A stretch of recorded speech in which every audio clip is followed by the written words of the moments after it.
আসসালামু আলাইকুম এভরিওয়ান। তোমরা প্রত্যেকে কেমন আছো? আশা করি প্রত্যেকে অনেক ভালো আছো।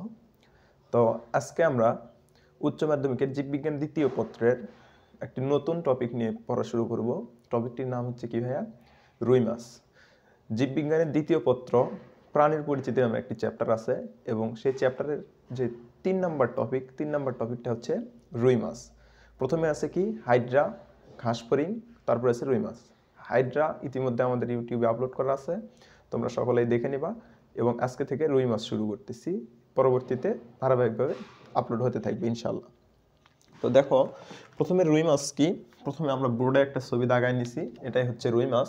তো আসো, এই ছবি পড়ার আগে আমরা কিছু রুই মাছ সম্পর্কে বেসিক জিনিস জানি। এটা আমাদের লেকচার কত, একটু লিখে নেই। লেকচার 1, হ্যাঁ, লেকচার 1। তো আসো, প্রথমে যদি বলি রুই মাছ পড়ার আগে আমাদের প্রথমে জানতে হবে যে রুই মাছটা কি ধরনের মাছ। রুই মাছ হচ্ছে এক ধরনের কার্প জাতীয় মাছ। এখন যদি বলি ভাইয়া কার্প জাতীয় মাছ বুঝলাম, তাহলে কার্প জাতীয় মাছের সংজ্ঞাটা কি বা কার্প জাতীয় মাছটা কি সেটা তো জানতে হবে। তাহলে আসো আমরা কার্প জাতীয় মাছটা কি সেটা একটু জানি। তাহলে এখানে দেখো, আমি যদি একটু তোমাদের লিখে দেই যে কি স্বাদু পানিতে যেসব কি স্বাদু পানির যেসব মাছের মাথা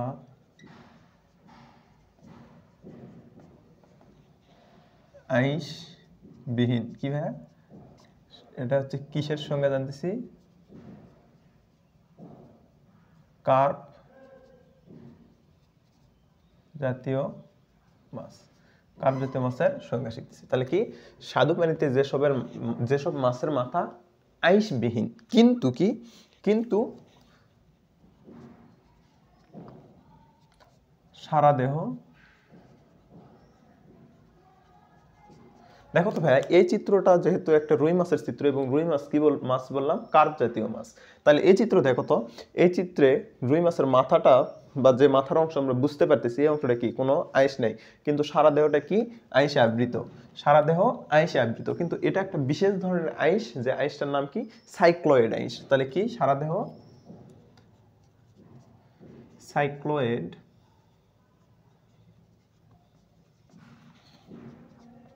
আইসে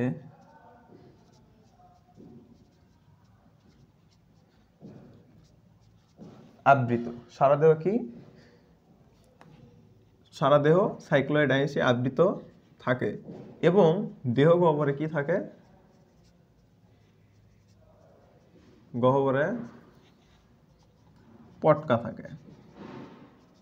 এখন পটকাটে কি ভাইয়া? তোমরা অনেকেই দেখছো মাছ কাটার পরে মাছের ভিতরে এরকম একটা অংশ থাকে, দেখছো কিনা? বায়ুপূর্ণ এরকম একটা থলের মতো অংশ থাকে, প্রথমটা 4 কোণা, পরেরটা একটু কি লম্বা সিস্টেম। তো এই অংশটাকে বলা হয় পটকা, সাদা কালারের থাকে। তাদেরকে কি বলে হয়? তাদেরকে কার্প জাতীয় মাছ বলে। ওকে, তাহলে এখান থেকে যদি আমি একটু বলে দিই, এখান থেকে আমাদের কি কি মনে রাখতে হবে? এখান থেকে হচ্ছে মাথা আইসবিহীন, সাইক্লয়েড, সারা দেহ কি সাইক্লয়েড আইসে আবৃত, আর দেহ গহ্বরে কি থাকে? পটকা থাকে। তাহলে কি স্বাদু পানির মাছ, প্রথম কথা হচ্ছে কি পানির মাছ? অবশ্যই স্বাদু পানির মাছ। তাহলে কার্প জাতীয় মাছ যদি বলি কি এরা স্বাদু পানির মাছ। এরপরে এদের মাথাটা কি থাকে? মাথাটা আইসবিহীন থাকে। সারা দেহ কি থাকে? সারা দেহ আইসে আবৃত থাকে। কি ধরনের আইসে? সাইক্লয়েড ধরনের আইসে। কি ধরনের আইসে? সাইক্লয়েড ধরনের আইসে আবৃত থাকে। এবং কি এবং দেহ গহ্বরে পটকা থাকে। দেহ গহ্বরে কি থাকে ভাইয়া? পটকা থাকে। ঠিক আছে, তাহলে দেখো আবার যদি আমি বলে দেই, স্বাদু পানির যেসব মাছের মাথা আইসবিহীন কিন্তু সারা দেহ সাইক্লয়েড আইসে আবৃত থাকে, দেহ গহ্বরে পটকা থাকে, তাদেরকে কার্প জাতীয় মাছ বলা হয়। এখন কথা হচ্ছে যে কার্প জাতীয় মাছের আবার প্রকার আছে। কার্প জাতীয় মাছের কি আছে? প্রকার আছে। যদি একটু বলি কিসের ভিত্তিতে এই প্রকারটা? আকারের ভিত্তিতে। তাহলে কি আকারের ভিত্তিতে, আকারের ভিত্তিতে কার্প জাতীয় লিখেই দেই। কার্প জাতীয় মাছ দুই প্রকার। কয় প্রকার ভাই? আকারের ভিত্তিতে কার্প জাতীয় মাছ দুই প্রকার। কি কি? 1 number major carp, 2 number minor carp. Okay, তাহলে 1 number major carp, 2 number minor carp. দেখো আকারের ভিত্তিতে কয় প্রকার দেখলাম? 2 প্রকার, মেজর কার্প, মাইনর কার্প। তাহলে এ পর্যন্ত তোমরা তুলে নাও, এরপরে আমরা হচ্ছে মিশে দিয়ে মেজর কার্প মাইনর কার্প সম্পর্কে আলোচনা করব। আশা করি তোমাদের তুল শেষ। তো দেখো আমি যদি মুছে দেই,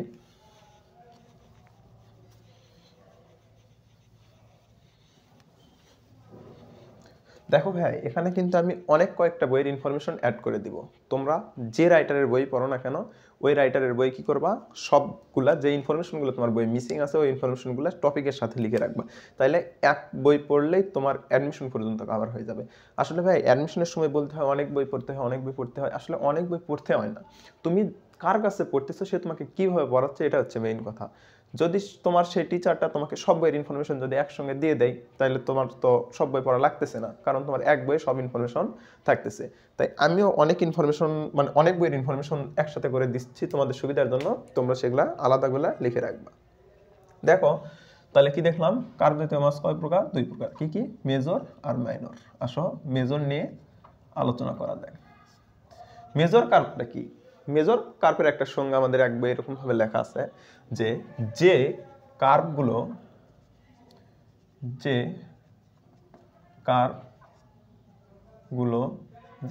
কি ভাইয়া 100 সেন্টিমিটার কি 100 সেন্টিমিটার থেকে লম্বা, যে কার্পগুলো কি 100 সেন্টিমিটার থেকে লম্বা এবং 1.5 কেজির বেশি ওজনের হয় তাদেরকে কি বলা হয়? তাদেরকে মেজর কার্প বলে। ওকে, তাহলে কি যে কার্পগুলো 100 সেমির চেয়ে লম্বা এবং 1.5 কেজির চেয়ে ওজনে বেশি হয় তাদেরকে কি বলা হয়? মেজর কার্প বলে। তাহলে আমি যদি এখানে একটু তোমাদের দাগায় দেই, এই সংজ্ঞা থেকে কি লাগতে পারে, কি লাগবে? 100 সেমি লম্বা আর 1.5 কেজির বেশি ওজনের হয় তাদেরকে মেজর কার্প বলা হয়। তো দেখো এই মেজর কার্পের এ পর্যন্তই দেওয়া আছে। এরপরে আসো মেজর কার্পের এ পর্যন্ত দেওয়ার পরে আমাদের বইয়ে দেওয়া আছে যে মেজর কার্প কয় ধরনের বাংলাদেশে পাওয়া যায়। আমরা কি বাংলাদেশের জনগণ, তার মানে আমাদের কি বাংলাদেশের কার্প সম্পর্কে একটু জানতেই হবে। বাংলাদেশে এই মেজর কার্প পাওয়া যায়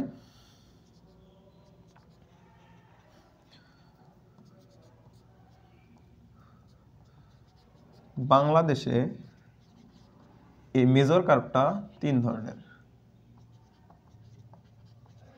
এই 3 ধরনের কি কি ভাই?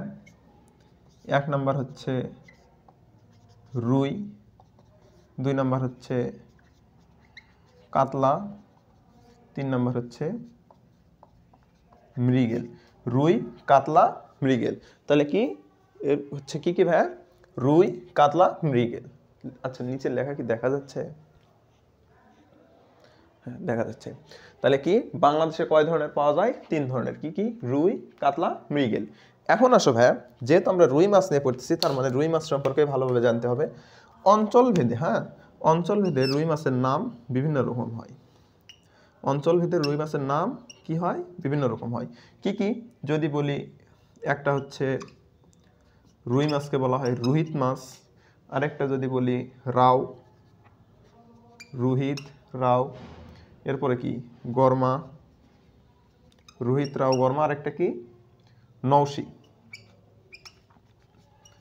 অঞ্চলভেদে রুই মাছকে এই নামগুলোতেও ডাকা হয়। হ্যাঁ, তো তোমাদের কার এলাকাতে এই নামগুলোর কোনটা বলা হয় একটু জানাও তো। আমি আসলে জানি না কোন অঞ্চলকে কি বলা হয়, আমাদের বইয়ে জাস্ট এই ইনফরমেশনগুলো দেওয়া আছে যে রুই মাছকে অঞ্চলভেদে রুহিত, রাও, গরমা, নৌশি এই 4টে নামে ডাকা হয়। কারো অঞ্চলে যদি এই 4টার কোনো নামে ডাকা হয় তাহলে আমাকে একটু কমেন্টে জানাবে যে কোন অঞ্চলে হচ্ছে। হ্যাঁ, তো দেখো তাহলে রুই মাছের আমরা প্রথমে শিখলাম কি রুই মাছটা কোন ধরনের? রুই মাছটা হচ্ছে কার্প জাতীয় মাছ। তাহলে কার্প জাতীয় মাছের সংজ্ঞা জানলাম। এরপরে কি জানলাম? কার্প জাতীয় মাছ কয় প্রকার? 2 প্রকার, major carp, minor carp. Major কার্পের সংজ্ঞা জানলাম। মেজর কার্প বাংলাদেশে কয় ধরনের মেজর কার্প পাওয়া যায় সেটাও জানলাম। কয় ধরনের? 3 ধরনের, রুই, কাতলা, মৃগেল। এরপরে যদি বলি বাংলাদেশের রুই মাছের নাম বিভিন্ন অঞ্চল ভেদে বিভিন্ন রকম হয়। কি কি? রোহিত, রাও, গরমা, নওশি। ঠিক আছে ভাইয়া, ক্লিয়ার? আচ্ছা আসো এরপরে আমরা পরের টপিকে যাই।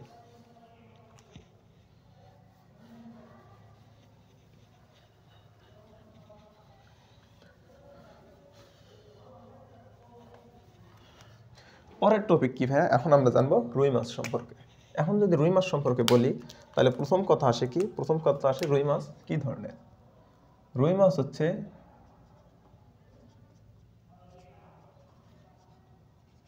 রুই মাছ স্ট্রিমলাইন্ড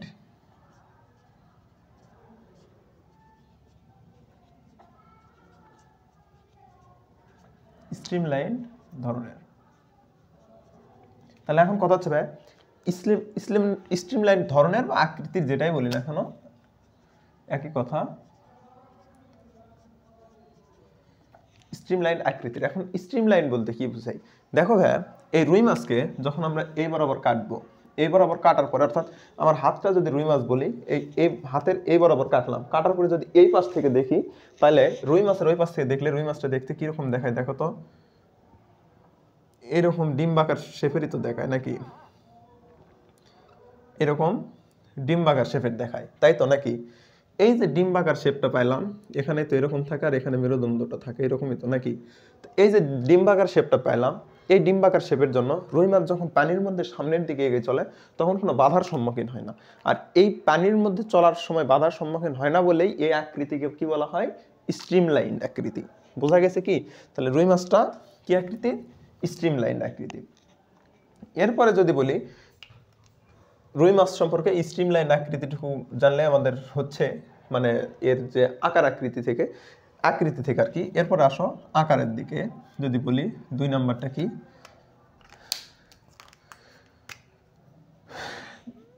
2 নাম্বারটা কি? প্রতি বছরের বৃদ্ধি। কি? প্রতি বছরে বৃদ্ধি। যদি বলি লম্বায় কতটুকু বৃদ্ধি হয়? স্বাভাবিকভাবে প্রতি বছরে লম্বায় বৃদ্ধি হচ্ছে 35 থেকে 45 সেমি, 35 থেকে 45 সেন্টিমিটার। হ্যাঁ, তাহলে দেখো রুই মাছের বৃদ্ধি কি? রুই মাছের বৃদ্ধিটা হচ্ছে প্রতি বছরে লম্বায় হয় 35 থেকে 45 সেন্টিমিটার। এরপরে যদি বলি ওজন, ওজন কতটুকু বৃদ্ধি পায়? ওজন বৃদ্ধি পায় হচ্ছে 700 থেকে 800 গ্রাম। তাহলে দেখো রুই মাছ কি? রুই মাছ স্ট্রিমল্যান্ড আকৃতির। এর বৃদ্ধি যদি বলি প্রতি বছরে লম্বায় বৃদ্ধি পায় 35 থেকে 45 সেন্টিমিটার, ওজনে 700 থেকে 800 গ্রাম। একটা বিশেষ ধরনের আছে, সেটা কি? সেটা হচ্ছে হালদা নদীর রুই। ঠিক আছে? কি হ্যাঁ? হালদা নদীর মাছ বা হালদা নদীর রুই মাছ। এদের যদি বলি প্রতি বছরে এদের বৃদ্ধি যদি বলি তাহলে এদের কি? এদের বৃদ্ধি হচ্ছে ওজনে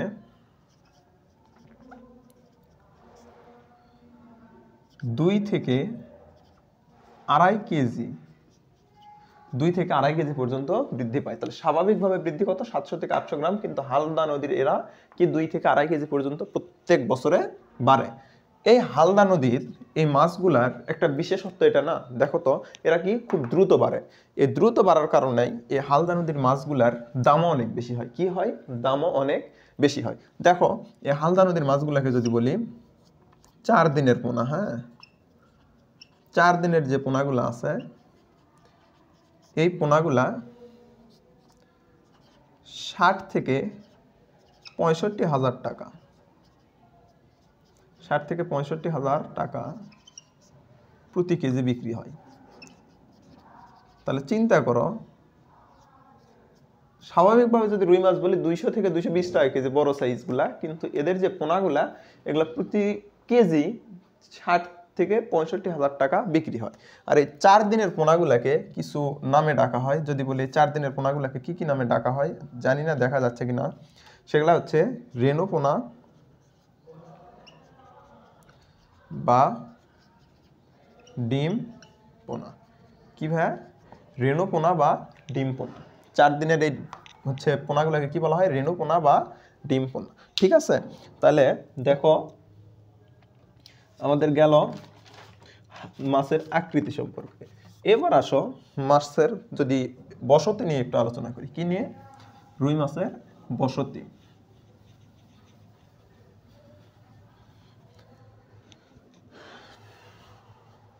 কি নিয়ে আলোচনা করবো ভাইয়া? বসতি। রুই মাছ কই বাস করে? রুই মাছ প্রথমে আমরা করছি কি, কার্প জাতীয় মাছ, স্বাদু পানিতে বাস করে। তার মানে এরা অবশ্যই স্বচ্ছ স্বাদু পানির মাছ।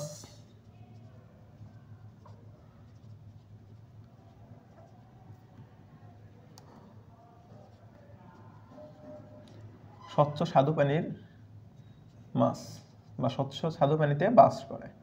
যেহেতু বসতি লিখছি তাহলে কি লিখবো? স্বচ্ছ স্বাদু পানিতে বাস করে। ওকে, এরপরে যদি বলি ভাই, এরপরে বলি এই যে এরা স্বাদু পানিতে বাস করে, এর সাথে আরেকটা জিনিস জানবো। রুই মাছ তো বিভিন্ন এলাকায় পাওয়া যায়, হ্যাঁ, কিন্তু ইন্ডিয়ার আন্দামান দ্বীপে, আমাদের বইয়ে যেটা বলা আছে সেটা কি? ইন্ডিয়ার আন্দামান দ্বীপে, একটা দ্বীপে, দেখো দ্বীপে এই মাছের অনুপ্রবেশকৃত চাষ সৃষ্টি হয়েছে। কি চাষ? অনুপ্রবেশকৃত,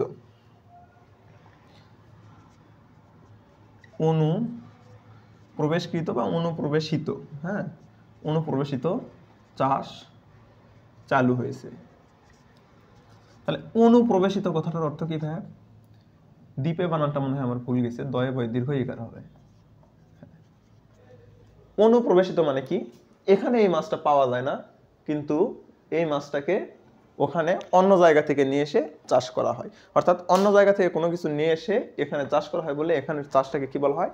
অনুপ্রবেশিত। ঠিক আছে, এরপরে আসো এদের যদি স্বভাব বলি। কি স্বভাব? স্বভাব বললে প্রথমে কি বলতে হবে? খাবারের স্বভাব, মানে কি খায় কি না খায়, এগুলাই তো এদের স্বভাবের মধ্যে পড়ে, তাই না? কি, হ্যাঁ। তাহলে আসো দেখো, রুই মাছের প্রাথমিক পর্যায়ে যদি বলি, প্রাথমিক পর্যায়ে এরা কি খায়? প্রাথমিক পর্যায়ে এরা প্লাঙ্কটন খায়। কি খায়? ফাইটোপ্লাঙ্কটন। কি? ফাইটোপ্লাঙ্কটন বা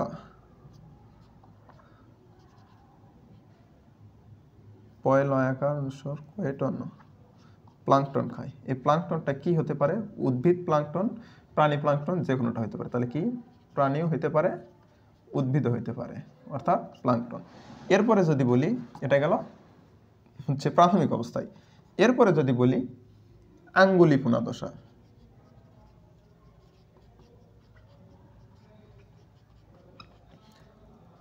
আঙ্গুলিপোনা দশা বলতে কি বোঝায় ভাইয়া? আঙ্গুলের মতো সাইজ, অর্থাৎ একটা আঙ্গুলের মতো যখন সাইজ থাকে তখন তাকে বলা হয় আঙ্গুলিপোনা দশা। আঙ্গুলিপোনা দশা অবস্থায় এরা কি খায়? দেখো, আঙ্গুলিপোনা দশা অবস্থায় এরা মূলত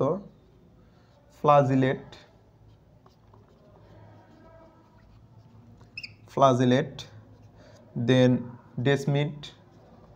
কি ভাইয়া? ডেসমিড। আরেকটা কি খায়? ফ্লাজিলেট, ডেসমিড, আরেকটা হচ্ছে শৈবাল রেণু। শৈবাল রেণু, এই তিনটা জিনিস আঙ্গুলিপোনা দশা অবস্থায় খায়। দেখা যাচ্ছে কি? শৈবাল রেণু। তাহলে এই তিনটা জিনিস আঙ্গুলিপোনা অবস্থায় খায়। এরপরে দেখো, এটা তো গেল হচ্ছে প্রাথমিক পর্যায়ে, এটা আঙ্গুলিপোনা দশা। কিন্তু যেটা পরিণতটা কিভাবে খায়, বা তরুণ পূর্ণবয়স্কগুলো কিভাবে খায়, এটুকু একটু মিশে দেই, দিয়ে যদি এখানে লিখে দেই, তাহলে দেখো, তরুণ পূর্ণবয়স্ক। তরুণ পূর্ণবয়স্ক রুই মাছ কি খায় ভাই? তরুণ পূর্ণবয়স্ক রুই মাছ মূলত কি খায়? সবুজ শৈবাল বা সবুজ উদ্ভিদ। কি খায়? সবুজ শৈবাল বা উদ্ভিদ। শৈবাল, নিমজ্জিত উদ্ভিদ। কি? নিমজ্জিত উদ্ভিদ।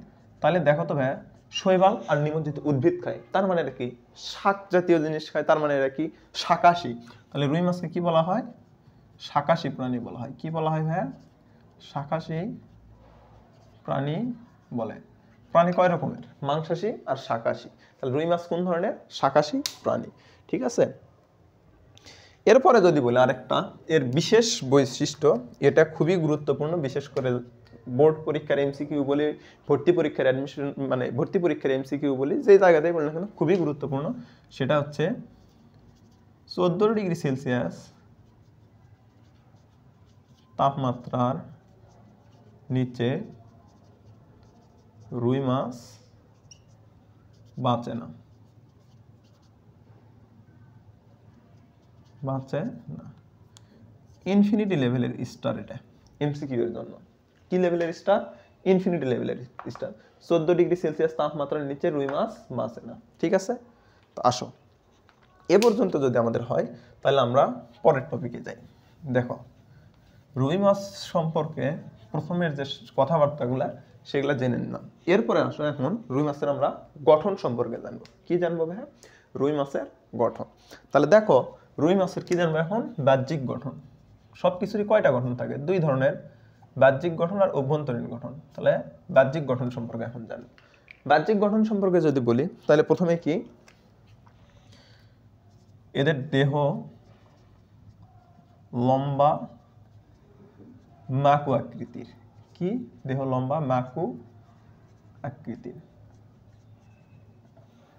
দেহ লম্বা এবং মাকু আকৃতির। এবং এরপরে যদি বলি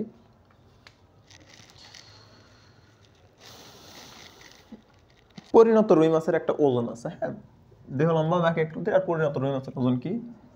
পরিণত রুই মাছ, পরিণত রুই মাছ কি 1 মিটার, 1 মিটার লম্বা হয়। হ্যাঁ, পরিণত রুই মাছ 1 মিটার লম্বা ও ওজন কত? 20 থেকে 25 কেজি ওজনের হয়। তাহলে বাহ্যিক গঠনের আমরা দুইটা জিনিস প্রথমে জানলাম, সেটা হচ্ছে কি, দেহ লম্বা ও মাকু আকৃতির পরিণত রুই মাছ 1 মিটার লম্বা ও 20 থেকে 25 কেজি ওজনের হয়। ঠিক আছে। তো দেখো, এরপরে যদি বলি রুই মাছের দেহকে দেখো, তো এই পাশে আমরা দেখো এখন এই যে রুই মাছের চিত্রটা দাগাইছি, এটা কি চিত্র? রুই মাছ। হ্যাঁ, এই তো রুই মাছের চিত্রটা দাগাইছি। রুই মাছের চিত্রকে দেখো তো কয়টা অংশ ভাগ করছি? মাথা, দেহকাণ্ড, লেজ। তার মানে রুই মাছের কয়টি অংশ বা কয়টি ভাগ? রুই মাছের কয়টি অংশ? মাথা, দেহকাণ্ড, লেজ। তার মানে রুই মাছের 3টি অংশ, তাই নয় কি? রুই মাছের 3টি অংশ। 1 নাম্বার কি? মাথা। 2 নাম্বার কি? দেহকাণ্ড। দেন 3 নাম্বার কি? লেজ। কি কি ভাইয়া? মাথা, দেহকাণ্ড, লেজ। ঠিক আছে। তাহলে দেখো, রুই মাছের বাহ্যিক গঠনে জানলাম দেহের আকার আকৃতি, পরিণতটা কিরকম হয়, আর হচ্ছে রুই মাছের কয়টি অংশ? মাথা, দেহকাণ্ড, লেজ। এরপরে আসো, এই মাথা, দেহকাণ্ড, লেজ, এই 3টা জিনিস এখন আমরা চিত্র থেকে পড়া শুরু করব। কই থেকে পড়া শুরু করবো ভাইয়া? চিত্র থেকে। তাহলে দেখো, প্রথমে আমরা কি মাথা অংশটা নিয়ে পড়াশোনা করি। আর এই মাথাটাই হচ্ছে একটু কি, মাথাটা একটু কঠিন টপিক। হ্যাঁ, কঠিন বলতে বেশি একটু আছে ইনফরমেশন। মাথাটা শেষ হয়ে গেলে মোটামুটি আমাদের এই টপিক শেষ বলা চলে। তাহলে দেখো, এখানে লিখলাম কি,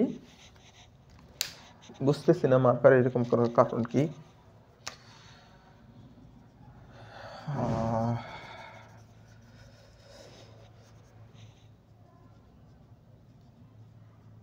কি পড়ো ভাই এখন? রুই মাছের মাথা। হ্যাঁ, রুই মাছের মাথা।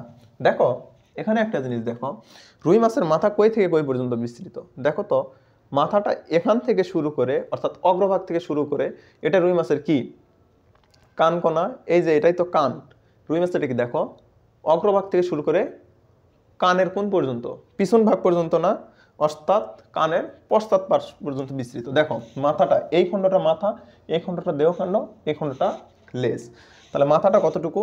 অগ্রভাগ থেকে শুরু করে কানকর পশ্চাৎ ভাগ পর্যন্ত, এটা কানকর অংশ। আমি আগে তোমাদের যদি বলে দেই, তাহলে এটা কি? কানকর পশ্চাৎ অংশ এটা। তাহলে রুই মাছের বিস্তৃতি কতদূর পর্যন্ত? মাথার বিস্তৃতি, সরি মাথার বিস্তৃতি কই? অগ্রভাগ হতে কানকর পশ্চাৎ পর্যন্ত। তাহলে কি? অগ্রভাগ হইতে কানকর পশ্চাৎ পর্যন্ত, ঠিক আছে। এরপরে যদি বলি এই মাথাটা লম্বায় কতটুকু হয়? এই মাথাটা 4 থেকে 5 ইঞ্চি। কত? 4 থেকে 5 ইঞ্চি লম্বা হয়। এরপরে দেখো মাথাটা 4 থেকে 5 ইঞ্চি লম্বা হয়ে পড়লাম। এরপর আমরা সংজ্ঞাতে পড়ছি কি, যে কার্প জাতীয় মাছের মাথাটা কি হয়? আইসবিহীন হয়। তাহলে মাথা কি? মাথা আইসবিহীন। মাথা আইসবিহীন। এরপরে যদি আমরা বলি এর কিছু অংশ আছে, মাথার কিছু অংশ আছে। মাথার কি কি অংশ আছে? দেখো যদি আমি সামনের দিক থেকে শুরু করি, প্রথমে কি? তুণ্ড, তারপরে কি? মুখছিদ্র, তারপরে কি? নাসারন্ধ্র, ম্যাক্সিলারি বারবেল, চোখ, কানক, ব্রাঙ্কিওস্টেগাল পর্দা বা ব্রাঙ্কিওস্টেগাল পর্দা, ঠিক আছে। তাহলে দেখো আমরা এখানে অংশগুলো যেহেতু এখানেই লেখা আছে, আমি লিখলাম না, তাহলে অংশগুলো কি? তুণ্ড, মুখছিদ্র, কানক, নাসারন্ধ্র, ম্যাক্সিলারি বারবেল, চোখ, ব্রঙ্কিওস্টেগাল পর্দা। মোটে এই 6টা অংশ মাথার মধ্যে আমরা পাবো। তাহলে কয়টা অংশ পাবো ভাই? 6টা। আসো এই 6টা সম্পর্কে একটু একটু করে জেনে নেই। তাহলে অংশর প্রথমে আমরা কি দিয়ে শুরু করব? দেখো অংশটা আমরা তুণ্ড দিয়ে শুরু করি।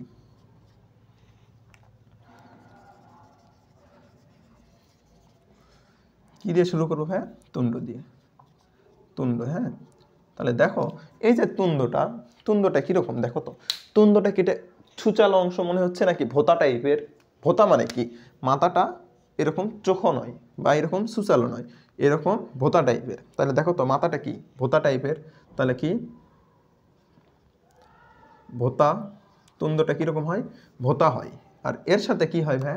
এর সাথে দেখো তো এটা কি নিচের দিকে অবস্থান করেনি? দেখো তো তুণ্ডটা দেখো, এই যে মাথাটা আসছে এদিক থেকে যে আসছে, এই দিক থেকে আসার পরে কি নিচের প্রান্তে অবস্থান করতেছে না? তার মানে কি? নিচু। ভোতা নিচু। এবং আরেকটা জিনিস দেখো, যদিও এখানে আমার মার্কার দিয়ে মিশে গেল, এই যে তুণ্ডটা এর স্বাভাবিকভাবে যদি আমি চোয়ালটা বলি, এর চোয়ালটা দেখো, চোয়াল কিন্তু এই তো এটা কিন্তু এর চোয়াল। এই যে দেখো তো এই যে চোয়ালের লেভেলটা, আমি যে নীলকালিতে দাগ দিলাম, এই চোয়ালের লেভেলটা এটা কি একটু সামনের দিকে আসে না? চোয়ালের লেভেল থেকে একটু বাইরের দিকে আসে না? তার মানে কি বলা যায়? চোয়ালের সামনে বাড়ানো। তাহলে কি? তুণ্ডটা কি? ভোতা ও নিচু। আচ্ছা আমি আবার লিখে দেই, তুণ্ডটা কি? ভোতা ও নিচু। 2 নম্বর কি? চোয়ালের সামনে বাড়ানো। তুণ্ডটা ভোতা ও নিচু এবং চোয়ালের সামনে বাড়ানো, ঠিক আছে। এরপরে আসো তুণ্ড ঠিক আমাদের এইটুকু জানলেই যথেষ্ট। এরপরে আমরা কি? দেখো আমরা একটা একটা করে পড়বো, এখানে মার্ক করে রাখবো। তুণ্ড আমাদের শেষ। তাহলে তুণ্ড থেকে কি? তুণ্ডটা হচ্ছে ভোতা ও নিচু। এই দেখো মাথাটা সুচালনে মানে ভোতা, আর উপর থেকে নিচের দিকে আসছে মানে নিচু, আর চোয়ালের সামনে বাড়ানো। এই তো এখান থেকে চোয়াল, তার মানে চোয়ালের সামনের দিকে একটু বাড়ানো আছে, তার মানে কি? তুণ্ডটা চোয়ালের সামনে বাড়ানো। এরপরে কি পড়বো হ্যাঁ? এরপরে আমরা পড়ব মুখ। কি পড়ব? মুখ। আসো এর পরের অংশ কি? মুখ। মুখ থেকে একটু 2-1টা জিনিস জেনে নেই। এই যে মুখটা দেখো, এখানে একটা ছিদ্র দেখা যাচ্ছে, এটাই হচ্ছে মুখ। তোমরা রুই মাছ সামনে থেকে যারা দেখছো তাদের দেখছো রুই মাছটার মুখ কিরকম? এরকম চাঁদের মতো না, মানে অর্ধচন্দ্রাকারের মতো না, মনে হয় চাঁদ অর্ধেক কেটে গেছে এরকমই তো সামনে থেকে দেখলে, তাই তো নাকি? তার মানে কি মুখটা কি? 1 নাম্বার অর্ধচন্দ্রাকার। ওকে, মুখটা অর্ধচন্দ্রাকার। এরপরে যদি বলি ভাইয়া কি মুখটা কোন দিকে অবস্থিত, দেখো তো মুখটা এখানে নিচের দিকে অবস্থিত না? এর মধ্যরেখা যদি ধরো যে, যদি আমি একটু লাল কালি দিয়ে বুঝাই, এর মাঝ বরাবর যদি ভাগ করি তাহলে তো এই বরাবর যাবে, তাই তো নাকি? তাহলে দেখো তো মাঝের অংশের নিচে অবস্থিত, তার মানে কি নিম্ন প্রান্তে অবস্থিত। নিম্ন প্রান্তে কি হবে অবস্থিত? উপপ্রান্তীয় হবে। তার মানে কি নিচের দিকে উপপ্রান্তীয় হবে। এখন উপপ্রান্তীয় হবে বলতেছি,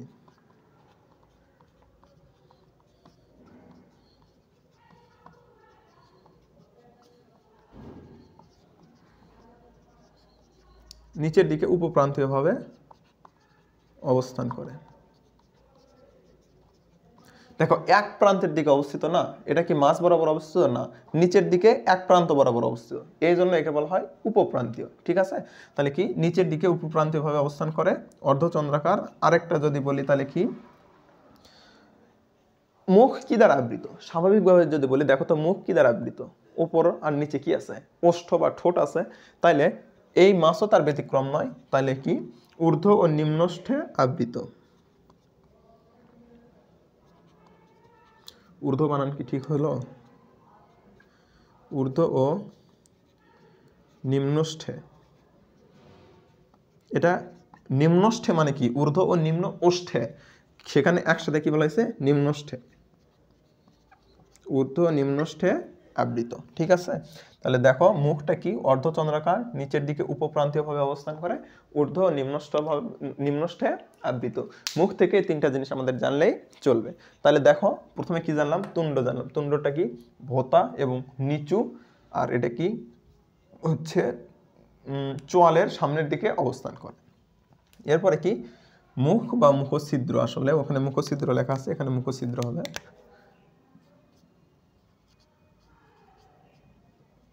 মুখছিদ্র, মুখছিদ্র কি অর্ধচন্দ্রাকৃতির, নিচের দিক থেকে উপপ্রান্তীয় ভাবে অবস্থান করে, আর ঊর্ধ্ব ও নিম্নষ্ঠে আবৃত। তাহলে কি দেখো আমাদের মুখছিদ্র শেষ। এরপরে যদি আসি ভাই, এরপরে যদি বলি ম্যাক্সিলারি বারবেল নিয়ে যদি একটু পড়াশোনা করি। কি নিয়ে পড়াশোনা করব? Maxillary barbell.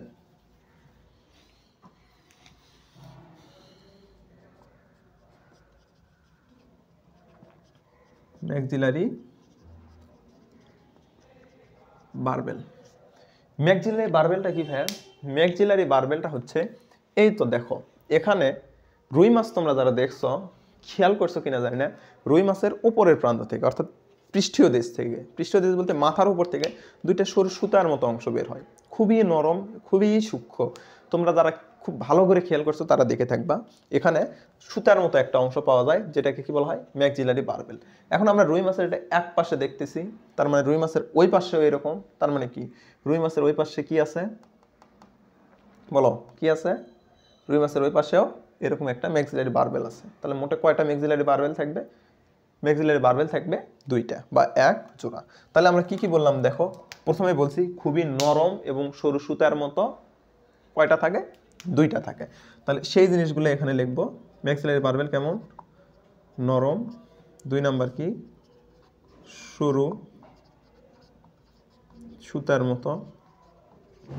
তাহলে কি ম্যাক্সিলারি বারবেলটা নরম হয়, সরু সুতার মতো হয়। ঠিক আছে, এরপরে যদি বলি এটা কি অবস্থিত কই? চোয়াল দেখো তো, ঊর্ধ্ব চোয়াল, নিম্ন চোয়াল। এটা হচ্ছে ঊর্ধ্ব চোয়াল, এটা হচ্ছে নিম্ন চোয়াল। তাহলে ঊর্ধ্ব চোয়ালের উপরের দিকে অবস্থিত না? ঊর্ধ্ব চোয়ালের উপরের দিকে এবং কোন দিকে? পিছনের দিকে। তাহলে আমরা কি লিখতে পারি? এটা কই অবস্থিত? ঊর্ধ্ব চোয়ালের পিছনের দিকে। এবং পিছনের দিকে কি থাকে আমাদের? আমাদের পিছনের দিকে কি আছে? পিছনের দিকে পিঠ আছে। তাহলে পিছনকে আমরা কি বলতে পারি? পিঠের দিকে। তাহলে এখানে লিখতে পারি যে ঊর্ধ্ব চোয়ালের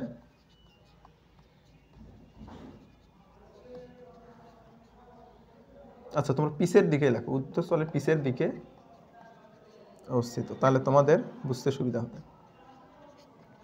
দেখো মাছের কিন্তু এটা অঙ্কীয় দেশ, এটা হচ্ছে পৃষ্ঠীয় দেশ, মানে কি এটা পিছনের প্রান্ত, এটা সামনের প্রান্ত। অর্থাৎ পেট যেটা থাকে, পেট আমাদের কই থাকে? সামনে থাকে। তাহলে মাছেরও যে পাশে পেট থাকে সেটাই হচ্ছে মাছের সামনের প্রান্ত। ঠিক আছে, তাহলে দেখো ঊর্ধ্বচল পিছনের দিকে অবস্থিত, নিম্ন ঊর্ধ্বচলের পিছনের দিকে অবস্থিত। ঊর্ধ্বচলের কোন দিকে অবস্থিত? পিছনের দিকে অবস্থিত। কি? Maxillary barbell. কয়টি থাকে? এক জোড়া, এক জোড়া থাকে।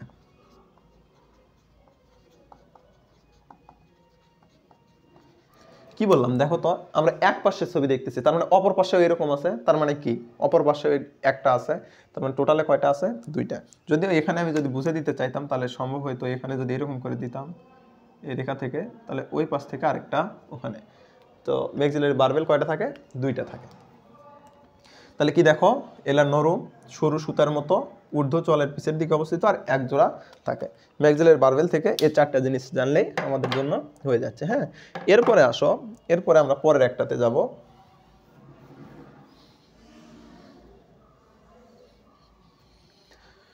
এরপরে যদি বলি আমাদের কি শেষ হলো? ম্যাক্সিলারি বারবেল শেষ। কয়টা শেষ? তিনটা শেষ।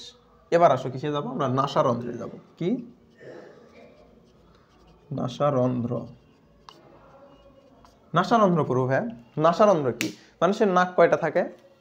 দুইটা। রুই মাছের এর ব্যতিক্রম নয়। মাছেরও, রুই মাছেরও নাক কয়টা? এই যে সামনের দিকে নাক, দেখছোই তো সবাই। রুই মাছের দুই পাশে দুইটা নাক থাকে। এরপরে যদি বলি তুণ্ডটা, দেখো তো এটা যদি তুণ্ড হয়, তুণ্ডটা আমরা পড়ছি, তাহলে এই যে তুণ্ডর উপরের দিকে অবস্থিত না নিচের দিকে? স্বাভাবিকভাবে যদি দেখি তুণ্ডর উপরের দিকে অবস্থিত। উপরের দিকে অঙ্কীয় দেশ না পৃষ্ঠীয় দেশ? পৃষ্ঠীয় দেশ। তাহলে তুণ্ডর পৃষ্ঠীয় দেশে অবস্থিত, তাই তো নাকি? তাহলে আমরা আসো লিখি প্রথমে কি, প্রথমে কি বললাম? নাসারন্ধ্র কয়টি থাকে? এক জোড়া থাকে। তাহলে এক জোড়া থাকে। এরপরে কি? তুণ্ডের পৃষ্ঠীয় দেশে অবস্থিত। দুইটাই তো শিখলাম। এক জোড়া নাসারন্ধ্র থাকে, আর অবস্থিত কই? এই যে তুণ্ডের পৃষ্ঠীয় দেশের দিকে অবস্থিত। এরপরে যদি বলি এটার আরেকটা পজিশন আছে, কোনটা দেখো তো? এটা আমাদের কি? চোখ। তাহলে এটাকে চোখের সামনে না পিছে? অবশ্যই চোখের সামনে। তার মানে কি? চোখের সামনের দিকে অবস্থিত। চোখের সামনে অবস্থিত। ঠিক আছে? তাহলে দেখো, কোনো কিছু মুখস্থ করার আগে আমাদের কি করতে হবে? বুঝতে হবে। অবশ্যই মুখস্থ করতে হবে, কিন্তু বুঝে বুঝে মুখস্থ করতে হবে। তাহলে কি? এখানে দেখো নাসারন্ধ্র কয়টি? এক জোড়া থাকে। দুই পাশে, যেহেতু আমরা বলতেছি কি বারবার, এটা আমরা এক পাশেরটা দেখতেছি। তাহলে কি? এক জোড়া থাকে নাসারন্ধ্র। কই থাকে? তুণ্ডের পৃষ্ঠীয় দেশে অবস্থিত। তাই তো তুণ্ডের উপরের পাশে, উপরের কি থাকে? পৃষ্ঠীয় দেশ। তার মানে তুণ্ডের পৃষ্ঠীয় দেশে অবস্থিত। আর কই অবস্থিত? চোখের সামনে। এই তো চোখ, চোখের সামনে অবস্থিত। ঠিক আছে? তাহলে আসো, যদি আমরা এটা বুঝে থাকি তাহলে আমরা পরের টপিকে যাই। তাহলে এখন আমাদের কি হলো? এখন আমাদের নাসারন্ধ্র শেষ হলো। এখন কি আসলে ভাইয়া? ও, আমি প্রথমে বলছি মাথার 6টি অংশ, না আসলে এটা মিস্টেক হয়েছে, 6টি না 7টি অংশ, মাথার 7টি অংশ। আসো, যাই হোক 6-7টি ব্যাপার না, আমরা সব কিছুই পড়বো। এটা তোমাদের কোনো এমসিকিউ আসবে না কয়টি অংশ, জাস্ট আমরা নামকরণ করে ওটা লিখছিলাম। এরপরে আসো কিসে যাব? এরপরে যদি বলি চোখ। কিসে যাও? হ্যাঁ, চোখ। দেখো চোখটা কি? চোখ কয়টি থাকে? মাছের চোখ কয়টি থাকে? এটি তো অবশ্যই বলার কোনো কারণ নেই। মাছের চোখ দুইটি, এটা আমরা সবাই জানি। তাহলে চোখ দুইটি বা এক জোড়া। তাহলে কয়টি থাকে আগে প্রথমে লিখে নেই। এক জোড়া চোখ থাকে। হ্যাঁ, এখন কথা হচ্ছে নাসা ছিদ্র কি পড়লাম?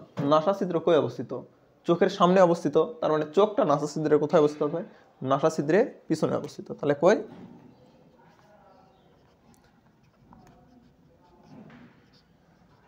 নাসা ছিদ্রের পেছনে অবস্থিত। ঠিক আছে? তাহলে কই অবস্থিত? নাসা ছিদ্রের পিছনে অবস্থিত। আবার দেখো চোখটা কোথায় অবস্থিত? চোখটা কি কয়টা থাকে? এক জোড়া চোখ থাকে। অবস্থিত কই? নাসা ছিদ্রের পিছনে। কারণ আমরা কি বললাম আগে? নাসা ছিদ্রটা চোখের সামনে অবস্থিত। তাহলে চোখের সামনে যদি নাসা ছিদ্র হয়, তাহলে চোখটা হচ্ছে নাসা ছিদ্রের পিছনে অবস্থিত। ঠিক আছে?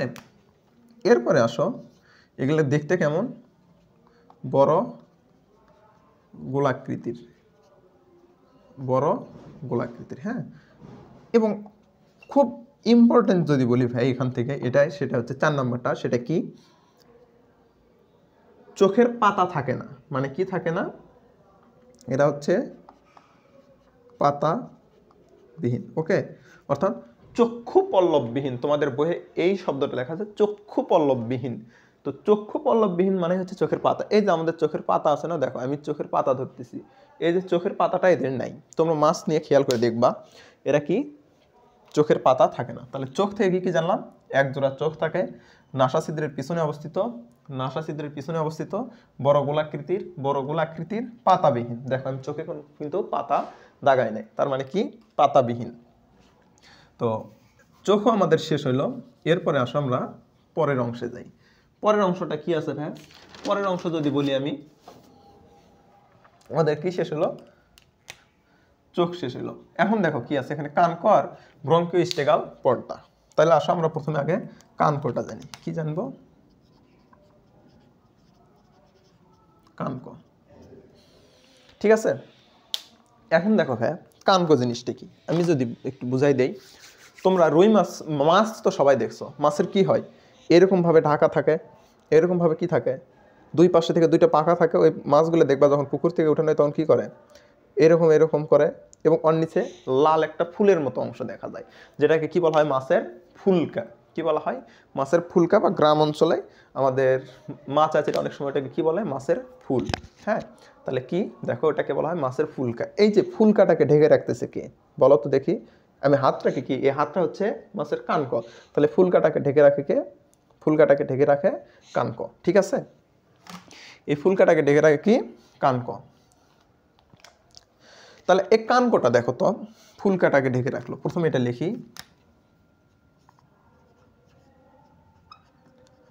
ফুলকাকে ঢেকে রাখে। ওকে, কি করে, ফুলকাকে ঢেকে রাখে। এরপরে যদি বলি এই কানকটা কোন দিকে অবস্থিত, দেখো তো, এই যে পুরাটা মাথা, এটা তো মাথা না, এটুকু তো মাথা। তাহলে মাথার সামনের দিকে অবস্থিত না পিছনের দিকে, বলো তো, মাথার পিছনের দিকে অবস্থিত। তাহলে কানকটা মাথার পিছনের দিকে অবস্থিত। তাহলে সেটা লেখো, মাথার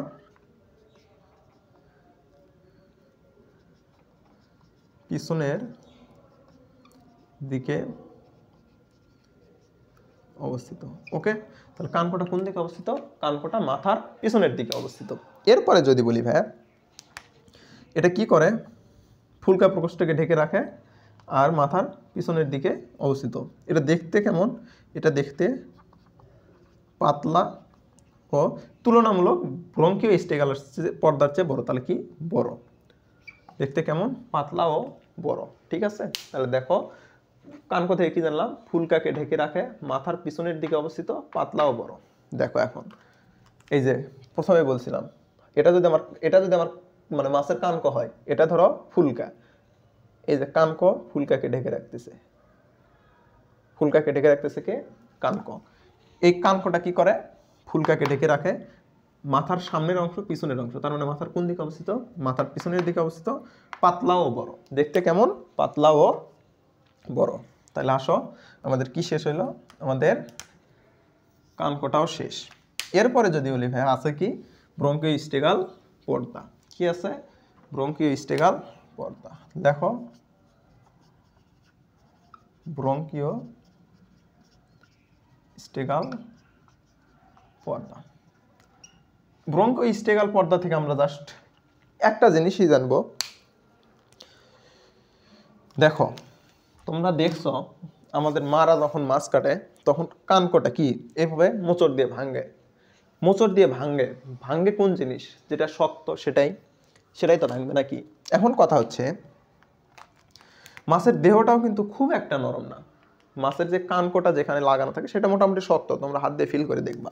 তাহলে একটা শক্ত জিনিসের উপর আরেকটা শক্ত জিনিস যখন লাগবে, ধরো যে বুঝাই, একটা শক্ত জিনিস আমার হাতে, একটা দুইটা হাতে তো শক্ত জিনিস, একটার উপর যখন আরেকটা লাগলো, মাঝখানে কি গ্যাপ দেখা যাচ্ছে না, বা মাঝখানে তো একটা গ্যাপ থাকারই কথা, কারণ এটা তো একদম স্মুথ না।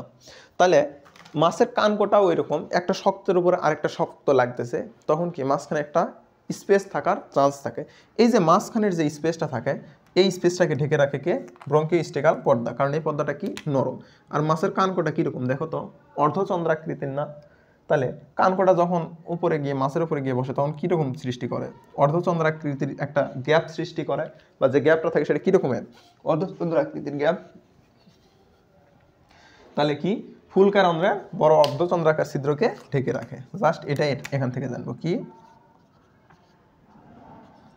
ফুলকা রন্ধ্রের অর্ধচন্দ্রাকৃতির কি করে? ফুলকা রন্ধ্রের অর্ধচন্দ্রাকৃতির ছিদ্রকে ঢেকে রাখে। ওকে, ফুলকা রন্ধ্রের অর্ধচন্দ্রাকৃতির ছিদ্রকে ঢেকে রাখে। জাস্ট এইটুকু জিনিস জানলেই মোটামুটি আমাদের মাথা শেষ। তাহলে আসো আমরা মাথার কি ব্রঙ্কিওস্টেকাল পর্দাটাও শিখলাম, তাইলে আমাদের মাথা শেষ। এখন দেখো, মাথার পড়াশোনা শেষ মানে রুই মাছের যে বাহ্যিক গঠন এর বেশি অর্ধেক আমাদের পড়া শেষ। তাহলে এখন দেখো, দেহকাণ্ড লেজ মিলে এতটুকু পড়াই নেই, তাহলে আমাদের মাথার পড়াশোনাগুলা শেষ। এখন আমরা কিসে যাবো ভাইয়া? এখন আসো আমরা যাব দেহকাণ্ড। কোথায়? রুই মাছের দেহকাণ্ড। দেখো লিখলাম দেহকাণ্ড। দেখো দেহকাণ্ডটা কি? এখন দেখো দেহকাণ্ডের আগে বলি, এখানে দেখো তিনটা ছিদ্র আছে। কি আছে ভাইয়া? তিনটা ছিদ্র আছে। কি কি লেখা আছে? পাঁজরে, অর্থাৎ মানুষের পাঁজর বলে একটা জিনিস আছে, সেই পাঁজরে এখানে লেখা আছে। পাঁজরের কোনটাতে কি সেটা যদি একটু বলে দেয়। পাতে হচ্ছে পায়ু, জতে হচ্ছে জনন, রতে হচ্ছে রেশন। ভাইয়া দেখো ভুল যেন না হয় সিরিয়ালটা, এইভাবেই সিরিয়াল। রুই মাছের কীভাবে ছিদ্রগুলো থাকে? প্রথমে পায়ু ছিদ্র, তারপরে জনন ছিদ্র, তারপরে রেশন ছিদ্র, অর্থাৎ মানুষের উল্টা। ঠিক আছে? পায়ু ছিদ্র, জনন ছিদ্র, রেশন ছিদ্র। মানুষের কীভাবে থাকে? রেশন ছিদ্র, জনন ছিদ্র, পায়ু ছিদ্র, কিন্তু এদের সামনে থেকে কি থাকে? পায়ু, জনন, রেশন। ঠিক আছে? এটা আমরা মনে রাখতে পারি কি দিয়ে? পাঁজরে, অর্থাৎ পাঁজরে থেকে পায়ু, জনন, রেশন। তাহলে দেখো এখন কথা হচ্ছে যে দেখো তো, এই যে পায়ু ছিদ্র বরাবর আমি দাগ টানছি না, তার মানে কি? এটা কই থেকে অবস্থিত? কানকর শেষ ভাগ থেকে বা কানকর পিছন থেকে। এখানে কই শেষ ছিল? কানকর পশ্চাৎ ভাগে শেষ হয়েছিল। তাহলে এরটা আমরা কি বলতে পারি? কানকর শেষ ভাগ থেকে পায়ু ছিদ্র পর্যন্ত বিস্তৃত।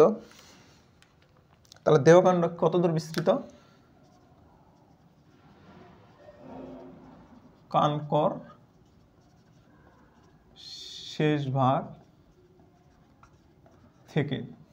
দেখো এখন তোমরা বলতে পারো মাথা তো কানকর পশ্চাতে গেছিল, তাহলে আবার শেষ ভাগ বলতে কি একটা কানকর অংশই বোঝাচ্ছে? না ভাই, কানকর শেষ ভাগ বলতে বোঝাচ্ছে কানকর যেখান থেকে শেষ সেখান থেকেই দেহকাণ্ড শুরু এবং শেষ কোথায়? পায়ুতে গিয়ে শেষ। তাহলে কানকর শেষ ভাগ থেকে কই পর্যন্ত বিস্তৃত? পায়ু পর্যন্ত বিস্তৃত। অফলাইন ক্লাসে অনেক কিছুই বলা যায়, বুঝছো? মানে রিয়েলাইজ করে বলা যায় বাস্তবে অনেক কিছুর সঙ্গে। এবং অফলাইন ক্লাসে যখন ক্লাস নেওয়া হয় তখন স্টুডেন্টরা বিভিন্ন রকমের কথা বলে, বিভিন্ন রকমের ফিডব্যাক দেয়।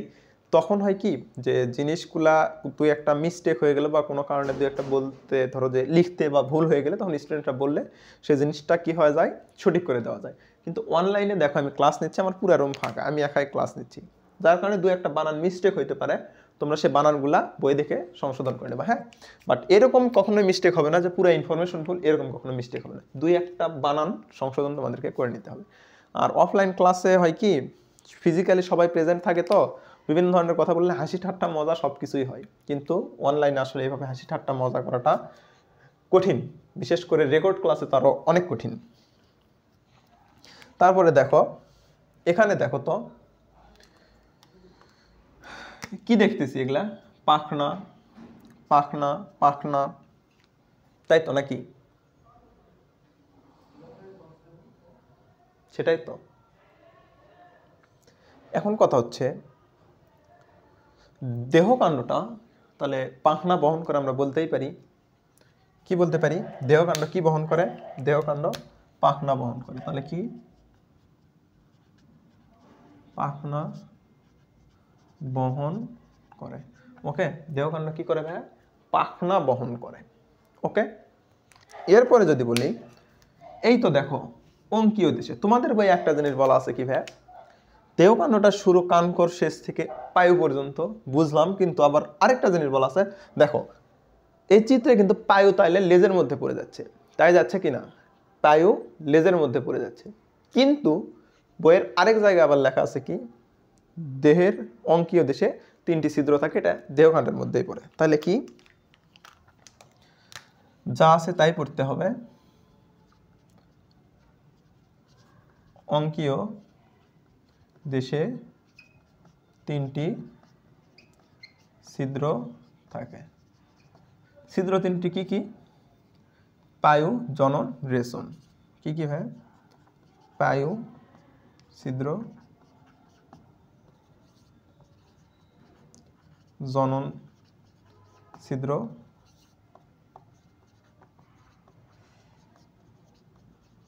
রেশম ছিদ্র। বইয়ে প্রথমে লেখা আছে এটা হচ্ছে প্রথম ছিদ্র, এটা হচ্ছে দ্বিতীয় ছিদ্র, এটা তৃতীয়, অর্থাৎ এটা প্রথম, তারপরে এটা, তারপরে এটা।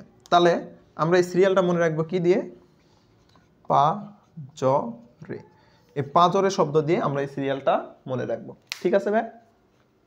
এই পায়ু ছিদ্র, জনন ছিদ্র, রেশম ছিদ্র, এটা দিয়ে আমরা পাঁচরে কথাটি দ্বারা মনে রাখবো এই 3টা। হ্যাঁ, তাহলে পাঁচরে দ্বারা কি রাখবো? পায়ু ছিদ্র, জনন ছিদ্র, রেশম ছিদ্র, ঠিক আছে? এরপরে আমরা যদি বলি দেহকাণ্ডে আর কি কি থাকে সেই জিনিসগুলো আমরা এখন পড়বো, তো এটুকু মুছে দিলাম। দেহকাণ্ডে দেখো একটা কি দেখা যাচ্ছে, পার্শ্ব রেখা অঙ্গ। দেখো তো ভাই, এটি কি দেখা যাচ্ছে? পার্শ্ব রেখা অঙ্গ। তাহলে আসো এখন একটু পার্শ্ব রেখা অঙ্গ সম্পর্কে জানি। পার্শ্ব রেখা অঙ্গ কি ভাই? দেখো এটা ছোট ছোট বৃত্তাকার জিনিস, যে একটা লম্বা রেখা পার্শ্ব দিয়ে গঠিত হয়েছে, তাই হয়েছে কিনা? এটা অবস্থান করে কই? আইসের নিচে। তাহলে কই অবস্থান করে?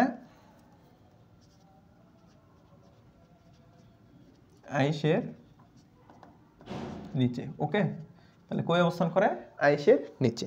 এরপরে যদি বলি এটা কি ধরনের অঙ্গ, এটা হচ্ছে সংবেদী অঙ্গ।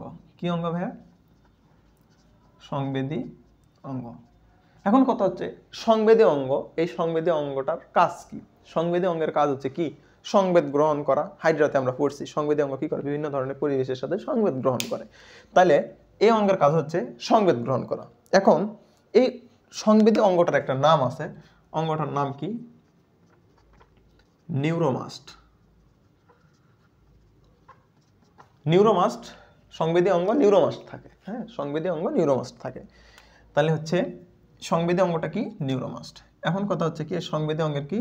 সংবাদ গ্রহণ করে।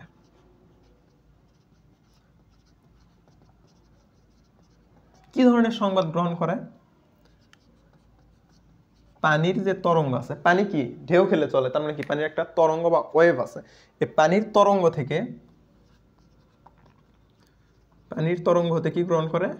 পানির তরঙ্গ হতে গুণাগুণ, কিসের গুণাগুণ? পানির, পানির গুণাগুণ সংক্রান্ত রাসায়নিক সংবেদ গ্রহণ করে।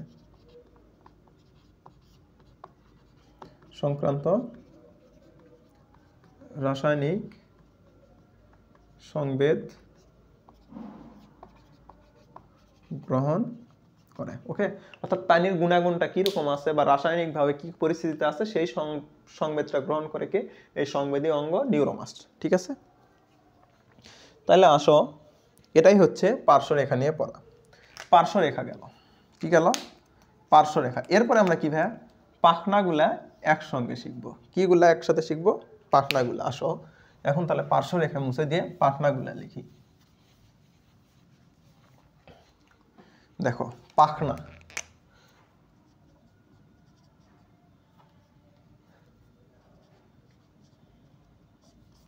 পাখনা কি কি আছে আমি নীল কালি দিয়ে যদি দেখাই, এখান থেকে শুরু করো। এটা কি? পৃষ্ঠ পাখনা,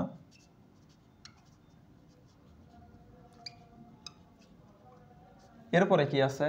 বক্ষ পাখনা, এটা কি? পৃষ্ঠ পাখনা। তারপরে বক্ষ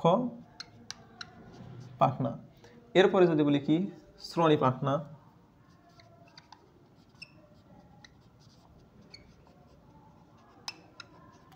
আরেকটা কি পায়ু পাখনা।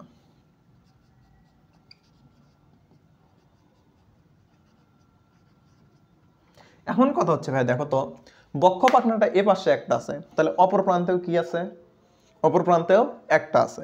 তাহলে দেখো তো আমরা কি বলতে পারি, এখান থেকে পায়ু পাখনা একটি, শ্রোণী পাখনা একটি, কিন্তু বক্ষ পাখনা কয়টি? বক্ষ পাখনা দুইটি, পৃষ্ঠ পাখনা একটি। তাহলে আমরা এটা একটু লিখে রাখি, একটি একটি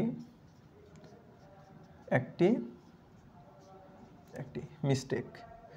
বক্ষ পাখনা কয়টি বলছি? দুইটি।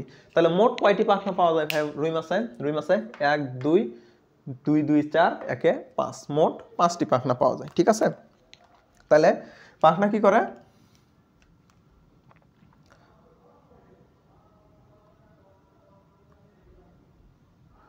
পাখনা কয়টি? 5টি। আর এই পাখনাগুলোর কাজ কি? চলনে সাহায্য করে বা চলন অঙ্গ। পাখনা কি? চলন অঙ্গ। পাখনাগুলো কি ভাইয়া? পাখনাগুলো রুই মাছের চলন অঙ্গ হিসেবে কাজ করে। ঠিক আছে, এখন দেখো মোট তাহলে কয় ধরনের পাখনা পেলাম? 5 ধরনের, নাকি? মোট 5 ধরনের পাখনা পেলাম। এই 5 ধরনের পাখনা কি কি? ও সরি, এখানে দুইটি ঠিক আছে, কিন্তু পায়ু পাখনার ধরনই 5টি। রুই মাছের পাখনার ধরনই 5টি। আরেকটা পাওয়া যায়, সেটা হচ্ছে পুচ্ছ পাখনা। হ্যাঁ, পুচ্ছ পাখনা। তাহলে ধরন কয়টি আর মোট কয়টি? মোট 6টি, আর ধরন হচ্ছে 5টি। ঠিক আছে, তাহলে মোট 6টি, ধরন 5টি। ঠিক আছে, তাহলে পৃষ্ঠ পাখনা যদি বলি, তাহলে দেখো তো প্রথমে পৃষ্ঠ পাখনায় এই যে পাখনার মধ্যে ছোট ছোট মানে রেখা রেখা দেখা যাচ্ছে, পাখনার মধ্যে যে রেখা রেখা দেখা যাচ্ছে, এগুলাকে কি বলা হয়? পাখনা রশ্মি। তাহলে পৃষ্ঠ পাখনাতে পাখনা রশ্মি কয়টি থাকে? তাহলে প্রথমে 1 নাম্বার কি? পাখনা রশ্মি। সবগুলাতেই তো তাই। তাহলে পাখনা রশ্মি না লিখে শুধু রশ্মি লিখলাম, তোমরা পাখনা রশ্মি লিখবা। হ্যাঁ, রশ্মি রশ্মি রশ্মি। লাস্টেরটা কি দেখা যাচ্ছে? হ্যাঁ, দেখা যাচ্ছে পুচ্ছ পাখনা রশ্মি। তাহলে দেখো প্রথমে যদি বলি পৃষ্ঠ পাখনাতে রশ্মি কয়টি থাকে? পৃষ্ঠ পাখনাতে থাকে 15 থেকে 16টি। কয়টি থাকে ভাই? 15 থেকে 16টি। এরপরে দেখো পৃষ্ঠ পাখনার পরে আমরা বক্ষ পাখনা দেখো নেমে আসতেছি। বক্ষ পাখনাতে কয়টি আছে? বক্ষ পাখনাতে আছে ভাই, এখানে শেষ হয়েছে কত? 15 থেকে 16। তাহলে এখানে হবে 16 থেকে 17টি। দেখো মুখস্থ করব, কিন্তু কিভাবে মুখস্থ করব বলছি?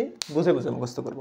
এখানে 15 থেকে 16, 15 থেকে 16, এটাতে কত থেকে 16? 16 থেকে 17, অর্থাৎ উপর থেকে নামে আসলাম, এক করে বেড়ে গেল। ঠিক আছে, এরপরে দেখো এরপরে কি আছে? শ্রোণী পাখনা। শ্রোণী নি, নিতে কি? 9টি। তাহলে 9 ন শ্রোণীর ন, ন দিয়ে মনে রাখবো কি? 9টি। পায়ু পাখনা, পায়ু পাখনাতে কয়টি থাকে ভাই? পায়ু পাখনাতে থাকে 7টি। কয়টি? 7টি। আর পুচ্ছ পাখনাতে থাকে 19টি। কয়টি? 19টি। ঠিক আছে, তাহলে দেখো পৃষ্ঠ পাখনাতে থাকে 15 থেকে 16টি, বক্ষ পাখনাতে থাকে 16 থেকে 17টি, শ্রোণী পাখনায় থাকে 9টি, পায়ু পাখনায় থাকে 7টি, পুচ্ছ পাখনায় থাকে 19টি। এখন হচ্ছে কোনটা কি হিসেবে কাজ করে? কাজ মানে এর কাজ কি? পৃষ্ঠ পাখনার কাজ হচ্ছে নিচে থেকে উপরে উঠতে, মানে পানির গভীরে যদি থাকে এই গভীর থেকে উপরের দিকে উঠে আসতে সাহায্য করে। তাহলে গভীর হতে উপরে উঠতে সাহায্য করে কে? কোন পাখনা? গভীর হতে উপরে উঠতে সাহায্য করে পৃষ্ঠ পাখনা। পৃষ্ঠ পাখনা। বক্ষ পাখনা কি? বক্ষ পাখনার কাজ হচ্ছে উল্টে যাওয়া রক্ষা করে। এই যে মাছটা যেন উল্টে না যায়, এই উল্টে যাওয়া থেকে রক্ষা করে কি? বক্ষ পাখনা। তাহলে কি? উল্টে যাওয়া রক্ষা করে কে? বক্ষ পাখনা। শ্রোণী পাখনার কাজ কি? শ্রোণী পাখনার কোনো কাজ আমাদের বইয়ে দেওয়া নাই, তাই আমরা শ্রোণী পাখনার কাজ শিখব না।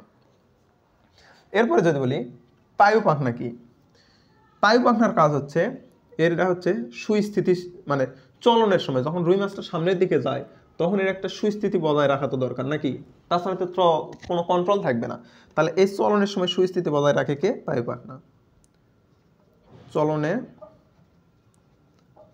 সুস্থিতি বজায় রাখে, ওকে, চলনের সুস্থিতি বজায় রাখে। আর পুচ্ছ পাখনা কি, চলনাঙ্গ হিসেবে কাজ করে। পুচ্ছ পাখনা হচ্ছে চলনাঙ্গ, ঠিক আছে, পুচ্ছ পাখনা হচ্ছে চলনাঙ্গ, ঠিক আছে। এই যে পুচ্ছ পাখনাটা হচ্ছে এর চলনাঙ্গ। তাহলে কি শিখলাম আমরা, পাখনাগুলো শিখলাম। পাখনা কি কি, পৃষ্ঠ পাখনা, বক্ষ পাখনা, শ্রোণী পাখনা, পায়ু পাখনা, পুচ্ছ পাখনা। পুচ্ছ পাখনা কি হিসেবে, চলনাঙ্গ হিসেবে। তাহলে দেখো এখন আবার যদি আমি একটু বলি, পৃষ্ঠ পাখনা কি, পৃষ্ঠ পাখনা কয়টি, একটি, বক্ষ পাখনা দুইটি, শ্রোণী পাখনা একটি, পায়ু পাখনা একটি, পুচ্ছ পাখনা একটি। পৃষ্ঠ পাখনাতে কয়টি রশ্মি থাকে, পাখনা রশ্মি থাকে 15 থেকে 16টি, বক্ষতে একটি করে বেড়ে গেছে 16 থেকে 17টি, শ্রোণী পাখনাতে কয়টি, শ্রোণীর 9 দিয়ে 9টি, পায়ু পাখনা কয়টি, 60টি, পুচ্ছ পাখনা 19টি। দেখো সবচেয়ে বড় কি, পুচ্ছ পাখনা, তার মানে সবচেয়ে বেশি কি থাকবে, পুচ্ছ পাখনাতেই থাকবে। তাহলে পুচ্ছ পাখনাতে কয়টি থাকে, 19টি। পুচ্ছ পাখনা কি, চলনাঙ্গ হিসেবে কাজ করে, পায়ু পাখনা চলনের সুস্থিতি বজায় রাখে, বক্ষ পাখনা উল্টে যাওয়া রক্ষা করে, আর পৃষ্ঠ পাখনা গভীর হতে উপরে তুলতে সাহায্য করে। এটাই হচ্ছে পড়াশোনা। দেখো আমাদের পাখনাগুলো শেষ, এখন আমরা কি করব, শেষ অংশ লেজ। কি করবো, হ্যাঁ লেজ, লেজটা পড়লে মোটামুটি রুই মাছের বাহ্যিক গঠনটা আমাদের শেষ, তাই কি না। এখানে কনফিউশন হওয়ার কিছু নাই যে লেজের মধ্যে পুচ্ছ পাখনা দেহকাণ্ডের মধ্যে আসলো, দেহকাণ্ডের পুচ্ছ পাখনা লেজের মধ্যে গেল। আমি কিন্তু প্রথমেই বলছি পাখনাগুলো আমরা কিভাবে পড়বো, একসাথে পড়বো, এই জন্য আমরা একসাথে পড়ছি। এরপরে আসো কি, লেজ। লেজটা কই থেকে বিস্তৃত, পায়ু থেকে শেষ পর্যন্ত, তাই কি না। তাহলে বলতেই পারি লেজটা কি, পায়ু পরবর্তী অঞ্চল, পায়ু পরবর্তী অঞ্চলই তো লেজ নাকি। তাহলে পায়ু পরবর্তী অঞ্চল কি, লেজ, পায়ুর পরে থেকে শেষ অংশ পর্যন্ত লেজ। লেজটা কি ধরনের ভাইয়া, দেখো ভাইয়া দেখো তো, এই লেজটা এখান থেকে একটা ভাগই, কিন্তু একটা ভাগ গিয়ে কি হয়েছে, দুই ভাগে ভাগ হয়েছে, এখান থেকে ওপর নিচে ভাগে ভাগ হয়েছে। এখন দেখো নিচের ভাগ আর উপরের ভাগ কি, সমান সমান, আর সমান হলে কি বলা হয়, হোমো, আর দুইটা অসমান হলে কি বলা হয়, হেটারো। তার মানে এই যে দুইটা ভাগ সমান, তাকে তার মানে একে আমরা কি বলতে পারি, হোমো সার্কাল। তাহলে কি ধরনের এটা, হোমো সার্কাল।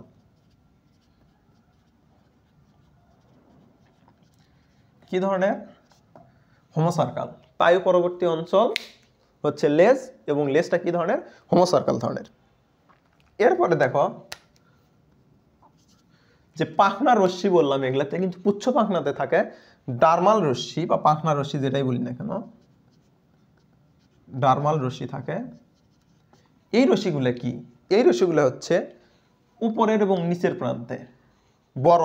দেখো তো উপরের এবং নিচের প্রান্তগুলো এখান থেকে এ পর্যন্ত আসছে, তার মানে কি এগুলো স্বাভাবিকভাবে বড়, এবং মাঝখানের গুলো কি খাটো। তাহলে কি এই ডার্মাল রশ্মিগুলো কি উপরে নিচে বড়, মাঝখানে খাটো, ওকে। তাহলে ডার্মাল রশ্মিগুলো কি উপরে নিচে বড়, মাঝখানে খাটো, ঠিক আছে। এখন আসো, এটাই হচ্ছে আমাদের লেজের পড়া। লেজটা কি, পায়ু পরবর্তী অঞ্চল, পায়ু থেকে পরের অঞ্চলটা হচ্ছে লেজ। এটা কি ধরনের, দুই পাশের ভাগ সমান, তার মানে হোমো সার্কাল ধরনের। আর কি ডার্মাল যে রশ্মিগুলো আছে, ডার্মাল রশ্মিগুলো কি ধরনের, উপরে নিচে বড়, মাঝখানে খাটো, এখানে বড় খাটো, ঠিক আছে। আসো এটা যদি হয়, এরপরে আমরা আর একটু জিনিস শিখব, সেটা হচ্ছে কি, আমরা যে পাখনাটা পড়লাম, এই পাখনার একটা সূত্র আছে, হ্যাঁ, এই পাখনার সূত্রটা কি, সে সূত্রটা লিখব। কি ভাইয়া, পাখনার সূত্র। পাখনার সূত্রটা কি ভাইয়া, পাখনার সূত্রটা হচ্ছে এরকম, এটা একটা বইয়ে লেখা আছে, তোমরা জাস্ট তুলে নাও, আমি একটু ক্রস করে দেই, তাহলে তোমাদের জন্য ভালো হবে। D3/12 to 13 P 1/3 17 1/17 then P1 P1টা কি ও না সরি এটাই P1 এটা P2 P2টা কি 1/8 আরেকটা আছে হচ্ছে A এটা কি 2/5 ওকে এটাই হচ্ছে পাফনার সূত্র তাহলে এই সূত্রটা একটা বইয়ে দেওয়া আছে সেখান থেকে আমি নিয়ে আসছি এই সূত্রটাও তোমরা লিখে রাখবে ঠিক আছে তো দেখো আমরা তাহলে আজকে কি কি শিখলাম আমরা আজকে শিখলাম রুই মাছের প্রথমের কথা রুই মাছ কি জাতীয় মাছ কার্প জাতীয় মাছ অঞ্চলভেদের বিভিন্ন ধরনের নাম হয় কার্প জাতীয় মাছের সঙ্গে জানছি তারপরে হচ্ছে মেজর কার্প মাইনর কার্প জানছি মেজর কার্পের সঙ্গে জানছি রুই মাছটা মেজর কার্পের অন্তর্ভুক্ত মেজর কার্প কয় ধরনের 3 ধরনের রুই কাতলা মৃগেল সেই রুই মাছের অঞ্চলভেদের নাম আছে বললাম তো শিখছি এরপরে আসো রুই মাছের স্বভাব বাসস্থান আকৃতি এগুলা জানছি তারপরে কি বাহ্যিক গঠন জানছি বাহ্যিক গঠনে কি মাথা দেহকাণ্ড লেজ প্রত্যেকটার আলাদা আলাদা অংশ পড়ছি ঠিক আছে তো আজকের ক্লাস এই পর্যন্তই যদি ক্লাসটি তোমাদের ভালো লাগে তাহলে অবশ্যই লাইক কমেন্ট শেয়ার করতে ভুলবা না আর ক্লাসটা ভালো লাগলে আমাদের চ্যানেলটাকে সাবস্ক্রাইব করে দিও আমাদের ইডুফ্লেয়ার আইএনসি নামে একটা ফেসবুক পেজ আছে পেজে লাইক করে দিও আর ক্লাসটা কেমন লাগলো কমেন্টে জানাও দেখা হবে পরবর্তী ক্লাসে পরের টপিকগুলো নিয়ে সে পর্যন্ত সকলে ভালো থাকো আল্লাহ হাফেজ আসসালামু আলাইকুম ওয়া রাহমাতুল্লাহ